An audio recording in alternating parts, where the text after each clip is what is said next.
Jika kita membaca novel Jin Yong, ada dua tokoh yang sangat menonjol di bidang menaklukkan hati wanita cantik. Pertama, tentunya Tuan Cheng Chun, yang muncul di novel Pendekar dari Negeri Taili. Yang kedua, Wei Xiaobo, dari novel Pangeran Menjangan. Keduanya sama-sama memiliki banyak pasangan. Bagaimana jika kita membuat perbandingan antara wanita-wanita dari kedua tokoh ini? Mari kita simak videonya.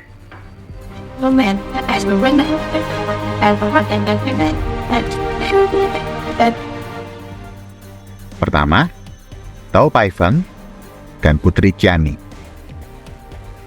Tao Paifeng adalah istri resmi dari Tuan Cheng Chun dan ibu kandung dari Tuan Yu. Wataknya keras dan boleh dibilang nekat. Saking muaknya dengan kebiasaan jajan sembarangan dari Pangeran Taili ini, dia kemudian bermata gelap hingga nekat berhubungan badan dengan seorang pengemis. Yang tidak dia ketahui, ternyata adalah Tuan Yanqing, warisah dari tahta Taili. Demi memberi pelajaran kepada sang suami, dia nekat berhubungan badan dengan pengemis tersebut. Tindakan nekat ini akhirnya membuat dia mengandung Tuan Yu. Sifat kerasnya ini sedikit banyak mirip dengan Putri Jianing, putri dari dinasti Qing, adik kandung Kaisar Kangxi.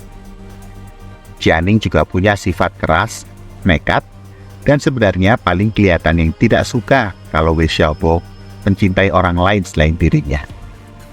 Ketika dirinya dipaksa menikahi Wu Xingxiong yang adalah anak Wu Sangui, Jianing memilih memperkosa Wei Xiaobo sampai akhirnya Jianing mengandung dengan anak perempuan pertama Wei Xiaobo.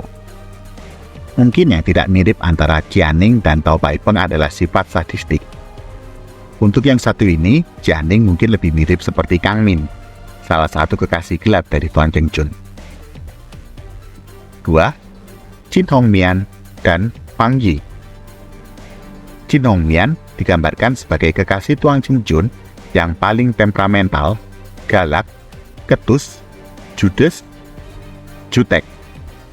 Tapi di balik semua itu, dia tetap sangat mencintai Tuan Cheng Chun. Fang Yi pun begitu. Dia mempunyai sifat yang tidak beda jauh. Awalnya, sangat membenci Wei Xiaobo, memaki dan mengancamnya.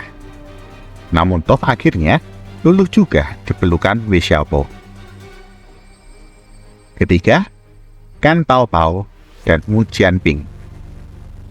Kan Taopao adalah adik seperguruan Jin Hongmian. Hubungannya mirip hubungan Fang Yi dan Wu Jianping yang juga saudara satu seperguruan. Ia diam-diam berhubungan badan dengan Tuan Cheng Chun. Bahkan walau akhirnya sudah menikah, status hubungannya dengan Tuan Cheng Chun termasuk yang paling akhir diketahui oleh kekasih-kekasih yang lainnya. Sedangkan Wu Jianping adalah putri kecil keluarga Mu dari Yunnan dan juga adik seperguruan Fang Yi. Walaupun terhitung sebagai yang pertama mengenal dan dikerjain oleh Wei Xiaobo, Jianping boleh terhitung sebagai yang agak belakangan masuk sebagai istri resmi dari Wei Xiaobo. Yang keempat, Wang Xingju, Shuang Er, dan Cheng Rou.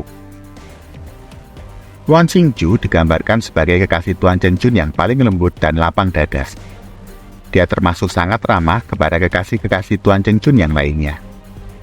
Dia yang paling pengertian dan seolah tidak terlalu ambil pusing dengan kebiasaan dari Tuan Cheng Chun. Sedemikian cintanya yang sangat tinggi, dia dengan berani melakukan apa saja, termasuk membuang Aju dan Ajing, kedua anaknya bersama Tuan Cheng Chun, karena dia tidak ingin dunia memandang rendah sang Pangeran Taili yang memiliki anak di luar nikah. Shuang Er pun begitu. Digambarkan sebagai pelayan Wei Xiaobo, Shuang Er memiliki loyalitas yang sangat kental. Dia yang paling memperhatikan Wei Xiaobo dan dalam banyak kesempatan berbahaya sering mempertaruhkan dirinya sendiri demi keselamatan Wei Xiaobo. Watak dan karakteristik Wan Qingsu serta Shuang Er hampir mirip juga dengan Cheng Rou, istri Wei Xiaobo yang lainnya. Cheng Rou adalah putri ketua Wang Fupai yang awalnya ditugaskan sang ayah untuk membunuh Wei Xiaobo. Sayang, Cheng Rou kemudian tertangkap oleh Xiaobo. namun akhirnya dilepaskan kembali oleh Xiaobo setelah Xiaobo pura-pura kalah main dadu dengannya. Zheng Ro kemudian meminta dadu-dadu Wei Xiaobo sebagai kenangan atas pertemuan itu dan menganggapnya sebagai jimat keberuntungan dan keselamatan. Zheng Ro, sama seperti Shuang Er, adalah istri Xiaobo yang paling sopan dan tidak suka berselisih.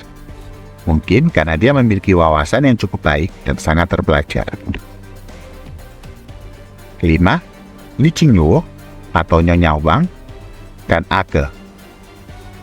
Li Qingluo, bunda dari Wang Yuyan, adalah buah pernikahan Wu Yase dan Li Jisui. Ia sering dianggap kasih Tuan Chengchun yang paling cantik, dan kecantikannya menurun kepada Wang Yuyan, yang bahkan membuat Tuan Yu mampu kepayang, susah makan, susah tidur. Dendam dan marah karena merasa diri disia-siakan oleh Tuan Chengchun, Qingluo berkomplot dengan Mu Rongfu yang malahan balik memperalatnya.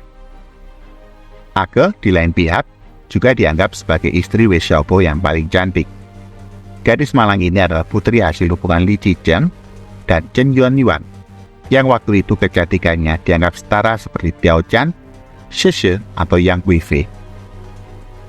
Ake bernasib malang karena ketika usianya baru 2 tahun, ia diculik oleh pendeta Junan, yang tak lain adalah Chang Ping Fongzhou, putri kaisar terakhir dari Tang. Junan mengajarkan silat asal-asalan dan bermaksud memperalat Ake untuk membalaskan dendamnya kepada Li Zhizhen dan Wu Sangui. Baik Ake maupun Li Qingluo adalah perempuan-perempuan malang yang berusaha mencari naungan kepada orang-orang yang malah balik memperalat mereka. Keenam, Kang Min atau Nyonya Ma dan Su Jua. Kang Min awalnya adalah seorang wanita penghibur yang jatuh ke pelukan Tuan Chengchun. Asal-usulnya boleh dikatakan yang paling luar biasa atau berbeda. Kang Min adalah seorang penghibur, yang mana profesi ini oleh kaum perempuan lainnya dianggap nista, dan karenanya perempuan-perempuan dari golongan ini dianggap berbeda. Setelah ditinggalkan oleh Tuan Chengchun, Kang Min tidak punya pilihan selain menikahi Ma Taiyuan, wakil ketua Kaipang pada era Xiaofeng.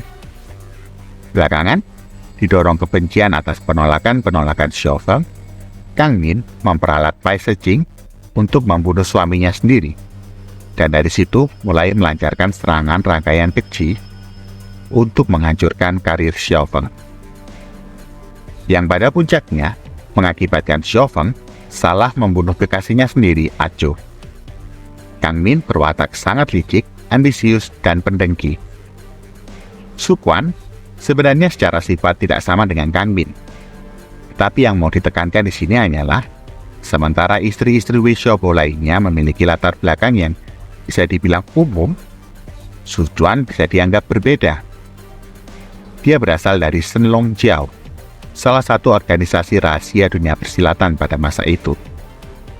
Walaupun untuk alasan yang berbeda, Su Quan juga bisa dikatakan ikut terlibat dalam kematian suaminya sendiri, pimpinan tertinggi Shenlong Jiao.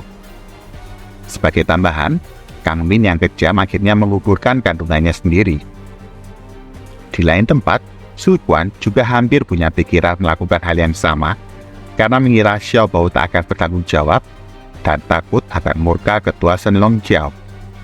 Untunglah niat itu tidak terlaksana, karena Wei Xiaobo menyatakan ketulusannya menerima dan mencintai Su Quan, sebagaimana ia mencintai istrinya yang lain. Itulah berbagai karakteristik dari wanita-wanita yang jatuh kepada dua playboy terbesar sepanjang masa di era Jinyo, Tuan Chengchun dan Wei Xiaobo. Jangan lupa untuk like dan subscribe, dan sampai jumpa di video-video yang lainnya. And